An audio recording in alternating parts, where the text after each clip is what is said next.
নানাভাবে চাপ দিয়ে শেখ হাসিনাকে দেশত্যাগে বাধ্য করা হয়েছে দাবি করে দফায় দফায় লাঠি মিছিল করেছেন গোপালগঞ্জ জেলা আওয়ামী লীগ ও অঙ্গ সংগঠনের নেতাকর্মীরা।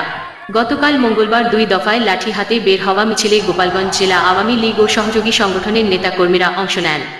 প্রত্যক্ষদর্শীরা জানান, মঙ্গলবার বেলা 3টায় ও সন্ধ্যা 6:30টায় গোপালগঞ্জ শহরের ব্যাংপাড়া জেলা আওয়ামী লীগের কার্যালয়ের সামনে থেকে লাঠিসোঁটা নিয়ে একটি বিক্ষোভ মিছিল করেন আওয়ামী লীগ ও সহযোগী সংগঠনের নেতাকর্মীরা। মিছিলটি জেলা শহরের বিভিন্ন সড়ক প্রদক্ষিণ করে স্থানীয় চৌরঙ্গিতে গিয়ে শেষ হয়।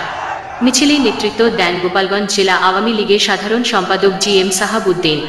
মিছিলে নেতাকর্মীরা শেখ হাসিনার ভয় নাই, রাজপথ ছাড়ি নাই, শেখ হাসিনার কিছু হলে জ্বলবে আগুন ঘরে ঘরে, 71-এর রাজাকার, এই মুহূর্তে বাংলা ছাড়, জামায়াত শিবির রাজাকার, এই মুহূর্তে বাংলা ছাড় সহ বিভিন্ন স্লোগান দেন।